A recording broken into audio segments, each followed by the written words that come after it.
Welcome to the show, Marisa. Thank you for being here with us. Thank you, ladies. Thanks for having me. And so part of the reason that we invited you on the show is that we wanted to talk to you about the subject of divorce. You're an expert in it, not just because of your own divorce, but you actually coach women through deciding to get a divorce. Is that right? Yeah, well, more so not necessarily deciding to get a divorce, but just sort of the self-discovery of getting them back to who they are and sort of healing what's been lingering, either in a divorce or even in relationship, or if they're even contemplating that divorce, but they have that sort of loss of identity. So there's kind of a different element and dynamics to that, or of unlayering that. But yeah, so anyone who's contemplating a divorce or is just thinking about, like, they could be years after their recovery and like, where do I go from here? They sort of are still in that victim story of the divorce. And that's because they haven't unpacked or unlayered or untied the knots, I think is what you say, right? Right. Untying the knots of divorce. Yeah, because there's things that are still lingering beneath the surface that if you're not aware of them or you've never addressed them, they're still there, right? It could be years later in divorce, where I like to say some people are divorced, but they're still energetically married, right? They're still attached to their ex. They've never learned how to detach and heal from that. And so they're still in this very reactive and powerless place. And so if you don't detach and heal, I tell clients all the time, like, you're still in that energetic marriage. Mm-hmm. So why don't we start with your story then? Because I think that that's going to put it in a context of you're not just helping women through this; you've really been through this yourself, right? Right, right. Yeah, my story. Our divorce was official. It's been 7 or 8 years now.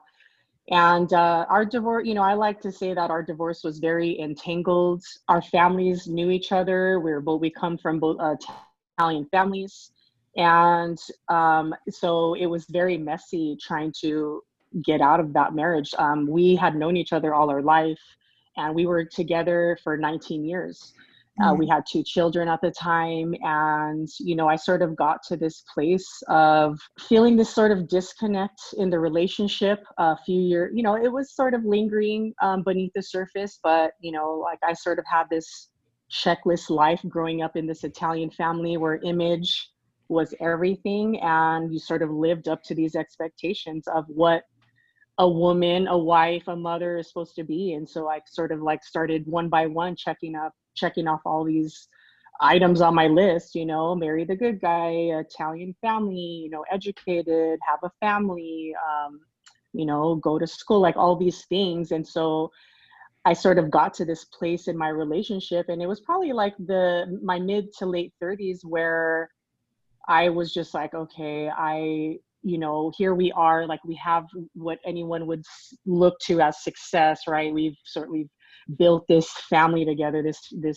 we were secure in our finances, and our children were doing good. And it was like, okay, but there's, like, I felt this disconnect, like something was still missing.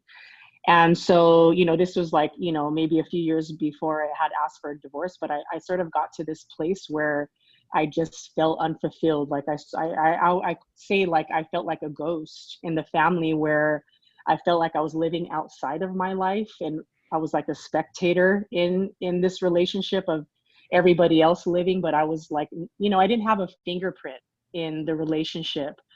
And I just had like an identity crisis. And I just got to this place where I just asked myself, like, this can't be it for me. Like, you call it that pivotal moment of like, okay, this can't be it for me.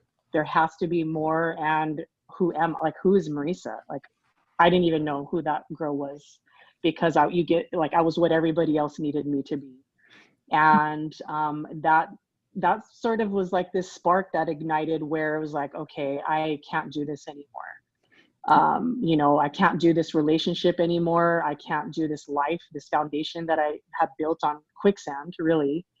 And everything just sort of crumbled from there. And it was like putting the steps in motion of rediscovering who I was again, outside of any sort of label as mom or wife or any of that, and just like stripping all of that away and getting to this place of, okay, like really starting to learn who I was again. Mm-hmm. Because up until that point, I really had no idea. No, and thank you for sharing that. Can you tell us more about the disconnect? You used a lot of different words there, the disconnect and not having a Disconnect. fingerprint and being a ghost. Can you tell us more about that? Yeah. See, I kept, that was the one word that lingered throughout the entire marriage. And I didn't really ever want to look at it. So I would always say to myself, I would never say it out loud, but I just felt like this disconnect in the relationship. And I didn't want to look at it because if I looked at it or I said it out loud, then, oh my God, I have to like, get real. And so the disconnect was the fact that I wasn't showing up as my authentic self, right? Here's this Marisa, this version of me, of what everyone needed me to be. And I didn't associate with this woman. I had no idea who she was. Like she was like you said, a ghost, right? And sort of moving through the family and the relationship and not really like that person who I was in the relationship was not living her authentic truth. And I sort of knew this. It was very deep seated. Like I didn't know, like I didn't have the tools. I didn't have the family that was, we talked about what your truth is. Who are you? Like that's not the family I grew up in. I grew up in the family where this is the Italian way. And, my parents are immigrants from Italy. So I'm first generation. And in that culture, image is a way of life. Like the way people see us and what they think about us is a way of life. Like that's how I digested it. And I call that on as my truth. So, if my image was a way of life, then it was like, okay, who does Marisa need to be? Not who is she, who am I, but who do I need to be?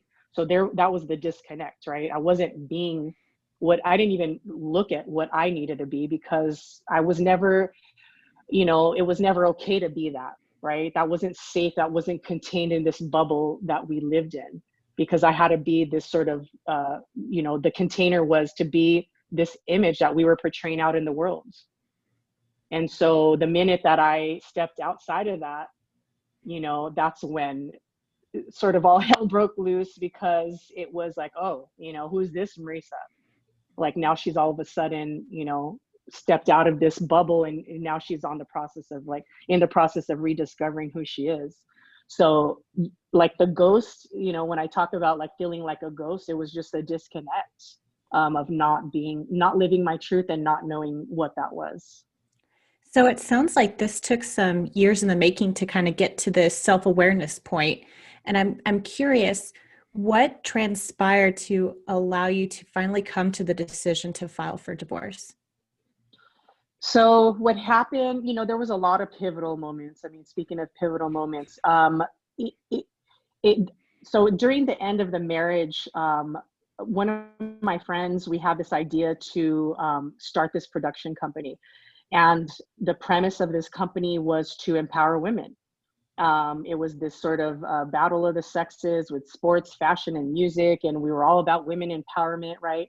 And I was so fueled by the concept of this idea. And mind you, up until then, I was in a career that I didn't love, 15 years of being in real estate. And, but so this concept, this idea came into the picture and I was just like, oh my God, like this is something that I can get inspired by. I can stand behind, like, like I sort of this spark ignited. And, as we were creating this event, like that dim light that I had inside of me, sort of, it just ignite, like my eyes lit up and people were like, oh, like what happened to Marisa? Like what's going on here? And so that was sort of like a major turning point in, oh my gosh, like here I am, like I'm passionate about this business, this event, but I don't have this same passion for my relationship. And my husband at the time saw this. He saw this sort of desire and passion, like, grow inside of me. And he was just like, what's going on here? Like you are this person, but you just don't have that for me. And that's like the moment where I was just like, oh my God, like I have to get real here. Like that was like the slap in the face of, I can't hide this anymore. Right? I can't put the cat back in the bag because you can't, once you like know something, you can't unlearn that, And so that was the moment where I was just like, I can't keep living this fake phony life. Like not once something in you knows what it's like to live this passionate life. Like you can't go back to sleep. And so for me, that was like that was probably um, that gave me the courage, and it showed me like what was possible for me. And once I knew that this was possible, like I could live this fueled life, I knew that I had to get real. I had to be honest. As painful and as hard and difficult as that was, I knew my marriage was over at that point. Was it that wake up call from him, just calling you out on, hey, who are you? Or You know, it wasn't so much him calling me out on it. I think it was something that I was going to have to face. And that was sort of the push, the catalyst that was like, okay, it's now or never. It's sort of like, it was very divine how it happened. It was, I think it was sort of a lifeline. Like this was a lifeline that I got. And it was like, Marisa, you either take this lifeline and you get real and honest now, or like it wasn't an option really to stay in the marriage after that point, because I couldn't pretend anymore. Like, I couldn't go back to sleep and I had to be honest with him and saying, you know what, you're right. Like, I don't have these feelings for you, but you're right. We all are passionate, right? We all have this passion and desire when we're living in our truth. And I just realized that it wasn't fair to do that to him or to me. Like it wasn't fair to live this lie. And it's not this place of it wasn't intentional, right? It was this place of fear, really, of, oh my God, I can't step outside of this because this is safe. And this is what my family expects. And this is what everybody expects of us, So stepping outside, I knew it was going to come with massive backlash. Which is why I stayed for so long, because I didn't want to face the reality of what that was going to look like to walk out. It was not easy. And Melissa, you said that was like a long process. Yeah. Finding my strength again and walking outside of that marriage with what was on the path of exiting out of there was definitely a process. But it was a journey I had to go on. Like it was about me. It was about me finding myself again, finding that freedom to be who I am, and not, and just really loving myself unconditionally. And where do you think that you pulled that strength from? Gosh, that's a good question. Definitely, I'm a very spiritual person. So you asked, we talked about that sort of pivotal moment in the relationship. I had this sort of dark night of the soul. And we were already talking separation at this point. Divorce was already on my radar. And it was this one pivotal night where I was angry. We were still living together with our kids. And this night I had an identity crisis. I was just like, I don't know who I am anymore. Like, I was just like, who the hell's Marisa? This is the first moment ever in my life where I asked these deep rooted questions of, who the hell am I? And it's a pretty significant moment that I hear a lot of women get to. It's not uncommon for us to be in our, late 30s, early 40s and be like, who the hell am I? And how did I get here? How did I get to this unconscious place? And so in that moment, I literally, like I talk about this, I Googled that night, how did I get here? And so this book popped up by Barbara DeAngelis, and it's called How Did I Get Here?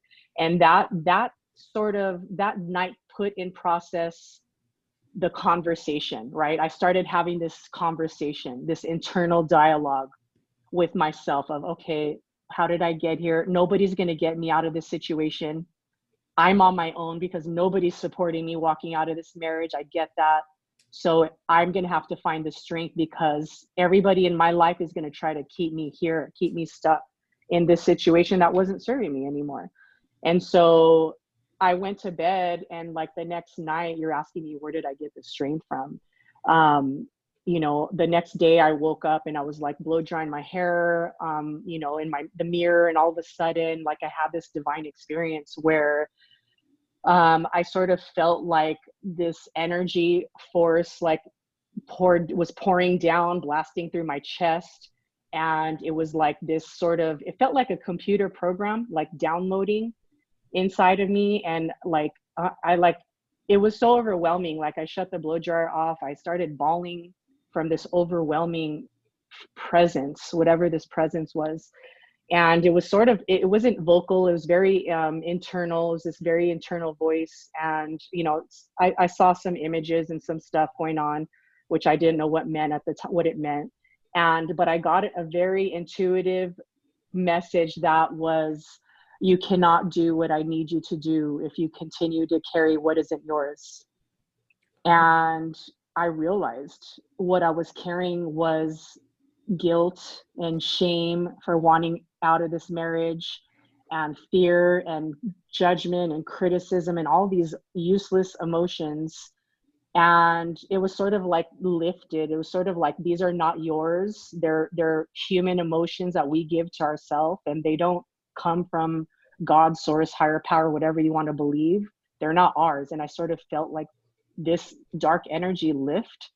And that was the moment where, because, you know, during this time I sort of was in this depression where I felt alone. And I write about this. I call it divorce purgatory, where you're like in this place, this sort of middle ground place of not feeling, very isolated, very disconnected, not knowing who you are.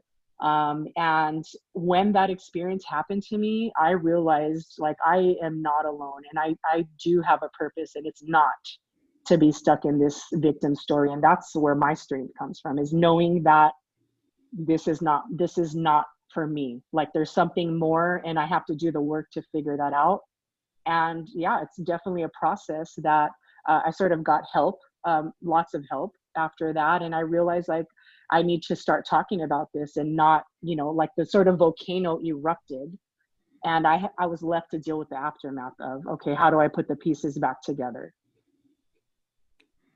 Thank you so much for sharing. I know you had mentioned your family, or both families, being Italian, and how you said, you know, kind of everybody was that you would turn to would want you to stay in this Yeah. relationship. But who were your biggest champions during this process for you? Who supported you most? Yeah, I had, so one of my brothers was definitely, I have two. One was not very supportive. He took it very personal. My parents were not supportive at all. I have one older brother who was very supportive. I had some good friends that were like, I understand, like they got it, right? Because there were, you know, there was sort of two schools of people. Like one where thought Marisa lost her damn mind, like she's having an identity crisis, like who the, you know, this isn't Marisa.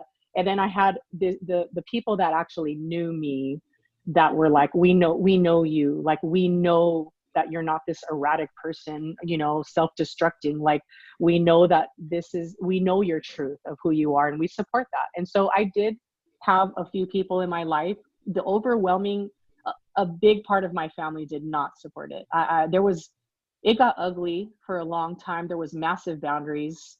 I had a disconnect and from a lot of family. And what I realized is I had to do that. I had to sort of detach and sever this, you know, this image, this way of life. I had to detach from that way of life. And so once everyone understood, like, okay, Marisa has these boundaries up, and if I want to have a relationship with her, I'm going to have to respect that. And time sometimes allows that healing process when you make space. And we sort of did that in my family. We created this space to heal and do the work, and we've been able to reconnect and have healthier relationships because of that. But it's definitely a process for anyone who's going through that. You know, like when you leave a marriage, especially a long-term marriage where it's so entangled, you're going to be met with a lot of criticism, judgment. You're going to be strong-armed. It's going to be hostile. It's going to be ugly. People are going to say things about you. I don't know many marriages where they walk out consciously and like, okay, that's great. Let's do the right thing for the kids. And, you know, because there's wounds underneath there that sometimes haven't been healed, and divorce magnifies those wounds. And so I realized, and it's, you know, I sort of realized I had my own wounds that needed to be healed. And because I was realizing divorce was making it worse, it was sort of shining what was beneath the surface, it was like under the spotlight, like I said, wounds of comparison and lack and of not being good enough and just being disconnected to myself. That got magnified in divorce. Mhm. Yeah. So I wanted to ask you to just talk a bit more about, it sounds like you were challenging the family norms and you were stepping out of whatever your role was in Yeah. your Italian families, right? Well, Yeah. what was that like? Because you weren't just divorcing your husband, you knew you had to take on the family. Right. So I don't know if you guys know who Mastin Kipp is, but he talks about what's called a transitional character. Like I was the transitional character in my family, like the chain breaker, right? The one to change the dynamics of the entire family. And that is, you have to understand that my story is bigger than divorce, right? Divorce is just a symptom of this. So changing the dynamic in anybody who's been called to do that, and I sort of look at that as a calling. I think it's actually an honor, as painful and as hard as it is. It's an honor for you to be this transitional character in your family, because you're changing generations of limiting beliefs, simple-minded ways of life, and like that's a huge undertaking. So yeah, like definitely, like I said, I had to like change everything. I had to look at, where did this come from? Like I did a lot of work in looking at the women in my family. I realized that a lot of women carry trauma. I talk about this. I write about my great grandfather in Italy at the time. He's gone now, but he had a whole other family we knew nothing about. And I didn't find this out. My mom didn't find this out until in adulthood. And, I sort of sat with like, God, what was my great grandmother made to carry? Like she wasn't able to divorce. Like you didn't divorce your husband with children. Like she didn't have a job. She was reliant. She was codependent on my great grandfather. And so divorce was not an option for her. Right. And so I sort of sat with that. What was she made to suppress? Right. Whatever emotions there may have been, and I'm just assuming, because I obviously never had this conversation with her, but like staying silent and having to stay in this, like, what does that do? What does that do to the women in your family? And what have I been made to carry because of that? So that sort of trauma that gets passed down. So yeah, this is more than just divorcing. Like when you do the work to heal, like that comes with changing the dynamics. And you got to be willing to get uncomfortable, and you got to be willing to feel alone and isolated. But that's the moment where healing actually happens. Like that for me, like what I call divorce purgatory for people in the divorce community, that's an opportunity for you to disconnect from everything on the outside and journey inside yourself and do the real work, which is not going to come from anything on the outside of you, right? It's not, the work wasn't going to come from my parents or my siblings or anybody. The real work and the real healing was going to come from me healing what I brought into the relationship, into my life, really. So yeah, it's not easy. But I really challenge people to kind of look at it another way. Look at it as it is an honor, because I did the work so that my kids don't have to carry this into their relationship, into existence, right? I sort of cut that. I detached from that. And I'm the pivotal person in the family that changed the dynamics for them, right? And so that is an honor to be able to have that position. Is it easy? Absolutely not. There's nothing easy about it. Nothing easy. You're going to get uncomfortable, and it's going to be scary. But you don't have to. You can get help. This is why I coach divorced moms, and why my heart is with divorced moms, is because you don't have to stay stuck in that pain story. The pain, it's a good catalyst to kind of move you into action, but you don't have to live in that story. Yeah. I'm glad you brought up your kids, because I know in the Owning Your Choices, in the essay that you wrote in there, you talked about your son. You talked about him kind of pushing you on some tough choices. Can you talk to us about that? Yeah, so my son, who's now 19, he's in college. So this was years ago. It's just crazy. I have a college kid.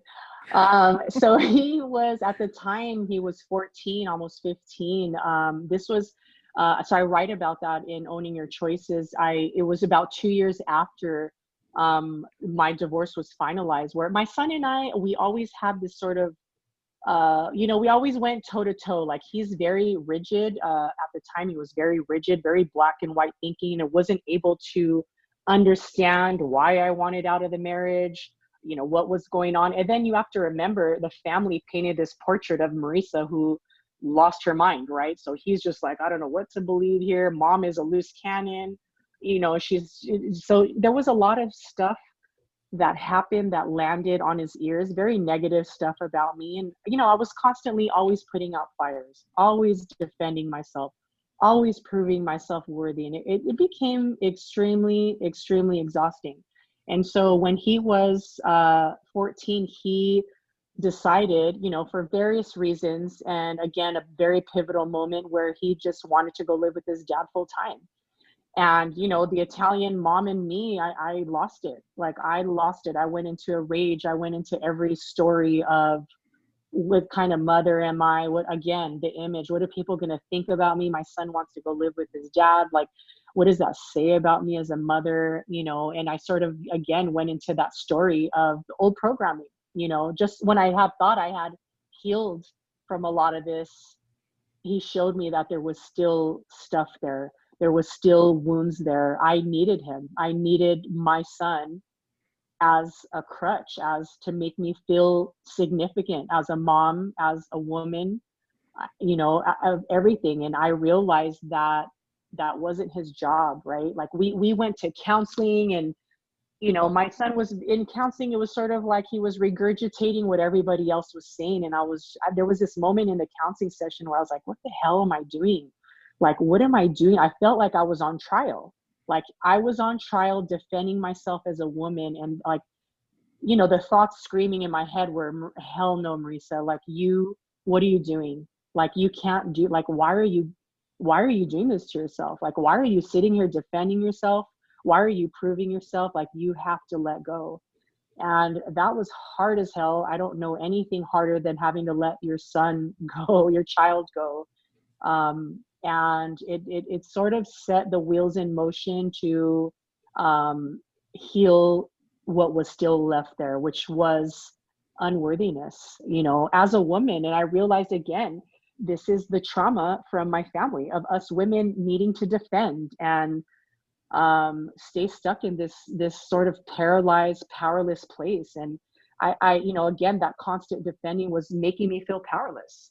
And so I had to stop. Like, my son taught me, I tell him to this day, like, you're my greatest teacher. Like, I'm so grateful that he did that, because that taught me how to love myself unconditionally.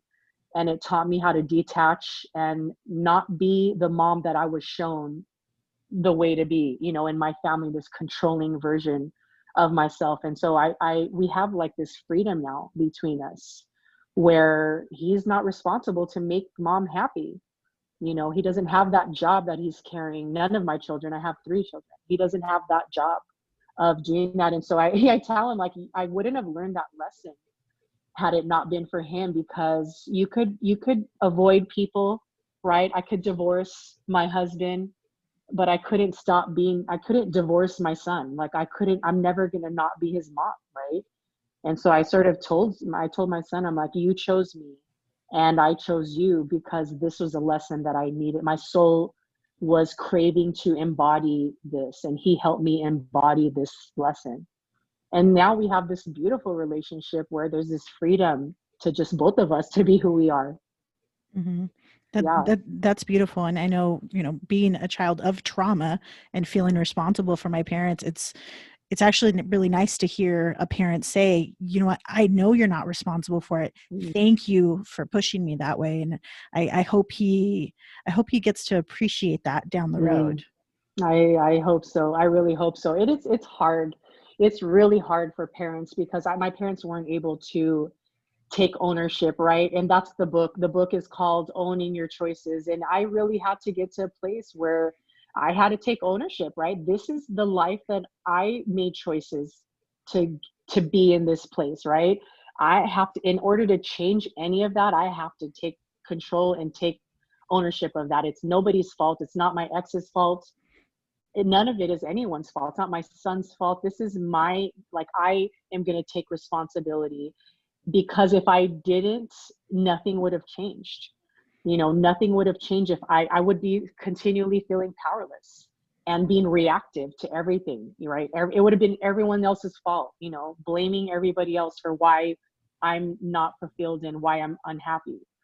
And it really was a lesson that it took a few years, you know, like Melissa said, that this is not an overnight process. It really is a journey, because it's one thing knowing it, right? You could know it, you could learn something, you could read it, but when you embody the message, that's a whole different story. Like, you now become this. Like, I had to become this, and that's how I was able to write about it, because I have become that, those words in there. I literally embodied every part of the journey. Mm-hmm. You write here in your essay, as crazy as it sounds, I am grateful that I wasn't supported, that I was questioned and criticized. I would have never found my inner strength, courage, and my true voice. Yeah. Yeah, I write that, and what I meant by that is because, like, I talk about it, like, in my divorce, you know, after this happened, like, everybody sort of turned their back on me, and nobody supported me, and I say, like, I was on my own island, right? Like, everybody burned the boats, and it was just me. And that's divorce purgatory. That's what I mean when I write about divorce purgatory, is being in this darkness, this depression. Like I say, I was drenched in depression and feeling like completely and utterly alone. And this is the number one thing that almost every single divorce person talks about, because I do have a group called Untying the Knots of Divorce. It's a Facebook group for women. And I have them answer certain questions of basically what they want to get out of this group, right? I want to make sure I'm serving the right way. And that's like the number one thing, is I feel so alone, right? And how do we even say that? Like, I feel so alone. Like, we're surrounded by so many people, right? But we're so utterly alone.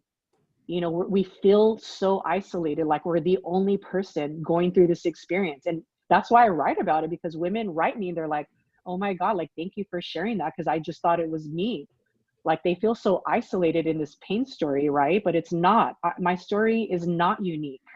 It's very common. And so, like, I am so grateful that they burned all those boats, because it forced me. Like, I had no choice to find my strength. Otherwise, I would die alone on this island, right? I had to find the strength and the will and the desire to keep going and to really discover who I am, because staying in that place, that isolation, for me was not an option.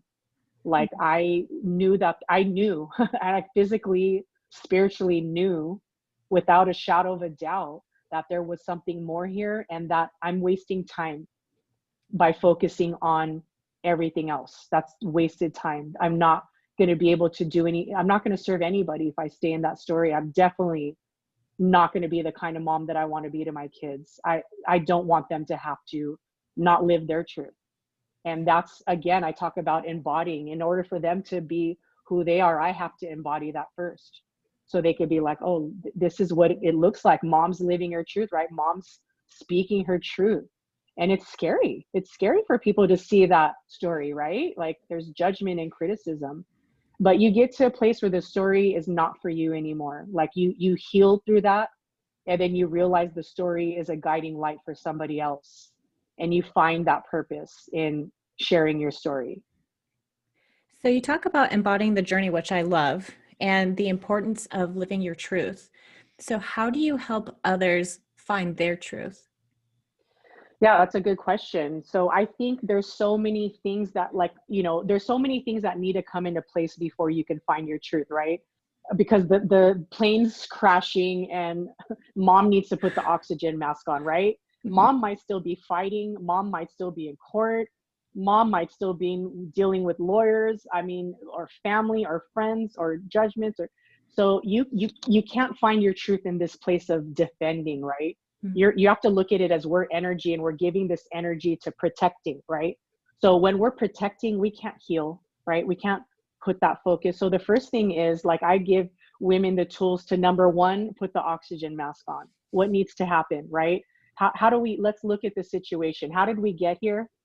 What are some boundaries, massive boundaries that need to be put in place to where you need to, like, anything, like, you need to protect your whole energy. Like, I look at it as, this is my energy and nothing is getting in unless it serves my highest purpose. If this not serving my highest purpose, you don't belong. You belong on the outside, right? You don't belong on my kitchen table. And detoxing the environment. Like, we get so comfortable with, you know, certain people in our lives, and we really have to ask ourselves, like, is this, you know, because they say you're the sum of the 5 people you hang out with, right? Are these people supporting you? Are they encouraging you? Are they uplifting you? You know, or are they keeping you stuck in talking about this story, over this pain story over and over again? Because that becomes this broken record, and then we get addicted to this story, right? That's all we talk about and all we focus on. And so the tool I had to realize, and I without even working with coaches myself, because I worked with various coaches, various counselors, I understood that my environment that I was in was not going to get me to the life that I wanted to have. Like, and not that to say that those people didn't love me. Those people loved me. They just didn't have what I needed to get me out of this, right? So I realized, hey, where are my people at? Like, who is it that I want to become? Where, if I didn't know them personally, then I found them digitally. I found them on YouTube. I found them on podcasts. I found them in books. I mean, you name it, I was on a hunt for people that were going to get me out of this island, right? This island by myself. And I knew that the people that were on the island were not my go-to people. So, like, there has to be, like, first you have to set the wheels in motion to put the oxygen mask on, and then you can do the spiritual work. Really, for me, the rest is a spiritual journey of discovering who you are. But you can't know that until you get rid of the baggage, because, like I said, that's getting in the way, right? You cannot do what I need you to do if you continue to carry what isn't yours. So what isn't ours, and this is not just my message, it's everybody. This is a universal message. So what are we all carrying that's getting in the way of our purpose, right? Shame, guilt, fear, judgment, criticism, worrying about what everyone else thinks, right? Those things keep you paralyzed and stuck. They're useless, right? And so that message was, if you want to do what you're here to do, which is to live out whatever this purpose is, which I had no idea was at the time, you need to get rid of this first. And then you can set the wheels in motion to becoming who you are, right? And that's a journey in itself. And I do help, you know, my coaching. So I do, you know, one-on-one coaching. And at first it's, again, put the oxygen mask on. Next, it becomes sort of a spiritual journey of, okay, we stop talking about the victim story. We're not going to talk about your ex and how he's a narcissist and what everyone's doing to you. We're going to talk about Marisa. Who is Marisa, and what does Marisa want? We need to start thinking for ourselves, right? We need to start asking the right questions, you know, and it's crazy. It sounds so simplistic, but I never asked the question, who am I, until I was 37. You know, my entire life. Like, it sounds like such a stupid question, like, who am I? You don't, the thing is, the question was met with the emotion, right? The emotion, it's energy, you know, emotion is energy and motion. So I was at this heightened state of, I can't do this anymore. I need a lifeline right now. Something has to change right now. And that's where people come to me in coaching. Not when they're comfortable, because nobody's going to grow when they're comfortable, right? They come to me when stuff is very painful and very uncomfortable, and I just need to help them right now. Like, I need to get the wheels in motion right now. So yeah, it's definitely a journey. Like you said, it does take a lot of time. I can hear the passion that you have for your work and for your clients. And so, what about your work gives you the greatest sense of pride and purpose? Gosh, I mean, the greatest sense of pride is the fact that my work, you know, I just created a digital course, an online course. It's called Untying the Knots of Divorce and Stepping into Your Purpose. And I get so much pride because that course I know came from my soul. Like it was really written by my soul. I connected to parts of me that were not in my head. They were deep inside myself. And I really sat with, how did I get out of this, right? How did I get out of this situation that in my, and I realize other people have insane stories, right, that we've had to overcome. And my situation might not be so tragic compared to other people, but in my world, it was everything, right? The sky came crashing down in my world, right? So the pride comes with knowing that these are the tools that got me out of this situation, and I know that they will help somebody else because I've embodied every part of this course, and so have my clients. They do this course and they're like, wow, there's things in there that I wasn't even aware of. Like they're not conscious, right? We're not conscious. We don't know what we don't know. And so the pride comes with, because like I said, I did real estate for 15 years. Like this wasn't on my radar. Wasn't even trying to coach divorced moms. I was relationship coaching before this. And it was not until I wrote my chapter in the book that I read my story out loud. And I like literally had tears bawling when I came down to reliving that part with my son again. And I sat in this story and I was crying. I'm like, why am I crying? Like, I've read this story so many times. And it was because I realized in that moment that this is where I'm supposed to be. Like, I'm supposed to be helping moms that are on this exact journey right now. And I struggled because that's not where my head wanted to be. But I surrendered to knowing that this is my purpose right now. And this is what I'm being called to. And this is who needs me. And so it's just, I think when you live in that purpose, you do have a sense of pride because you're living your truth. Wow. One of the things that you talked about too was the butterfly magic, embracing your butterfly magic. Yeah. Can you tell us a bit more about that? Everyone that knows me knows I am a fanatic about butterflies. And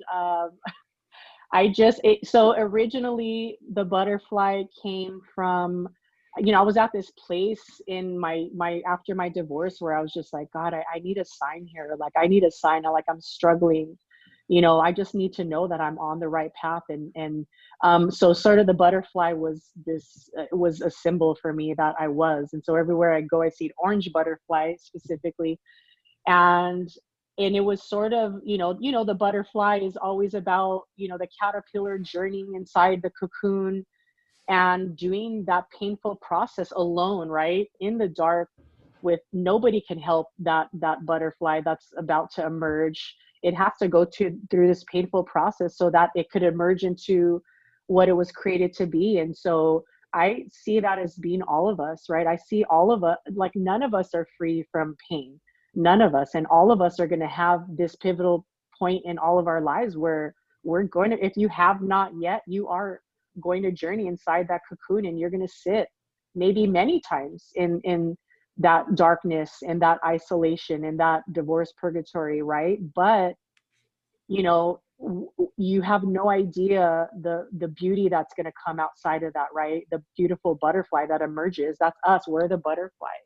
Like we don't know that when we're in it. We don't know the possibility of what that could look like, that freedom to fly. But it's having that faith in knowing that there is something bigger. You just have to trust it. I love that.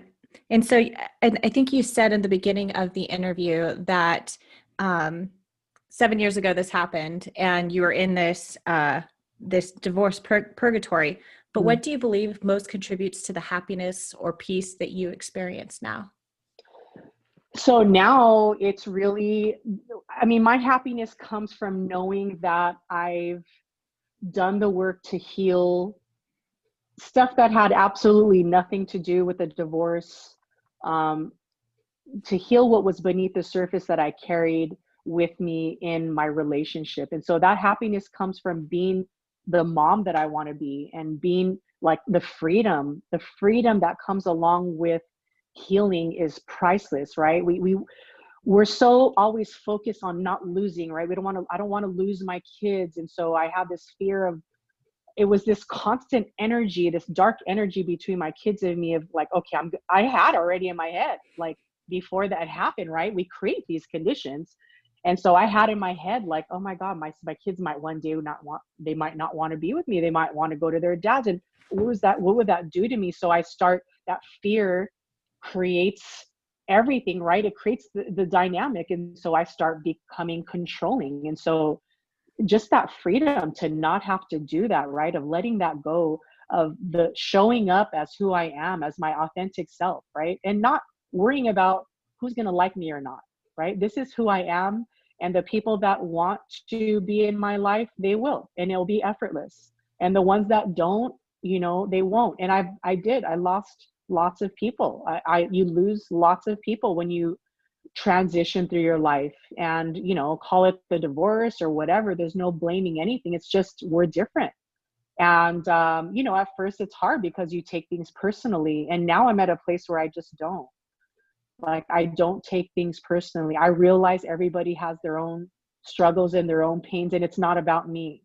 And so I sort of release them of that, and it releases pressure, right, in relationship, where they don't have to show up to please me or to make me happy, right? That's a job for everybody. And so it goes both ways. Like, we can show up as our authentic self. Awesome. Thank you so much. Yeah, absolutely. Absolutely. So City and I like to close with our 2 signature questions. The first being, reflecting back, what would you tell your younger self? Wow, so many things. Let's see. So many. I have a list. The main thing that I would tell her is, you don't need to compare yourself to anybody else. Like, you're on your own journey, and nobody is you. You're unique, and just remember that. Remember who you are. You don't have to. Your journey is yours, and you shouldn't compare it with anybody else. Thank you for that. And then the other question we ask is, looking forward, what one wish do you have for yourself on your current journey? Oh my gosh. God, I feel like I'm living so much of it. I think just really challenge myself constantly to step further into those uncomfortable places, right? Showing up like this, and speaking your truth and authentically. It's not easy. It's not easy when you're sort of in that cocoon and you don't see anything. There's that shame and that fear of being criticized. So I think just, stepping further into being more showing up for other people even further, like push beyond that even further. I'm always constantly challenging myself to get uncomfortable. I'll be like, oh, I don't want to do that. And I just do it. I just do it anyways. And I think that for me that's the challenge, is just to keep pushing myself to show up for everybody. Awesome.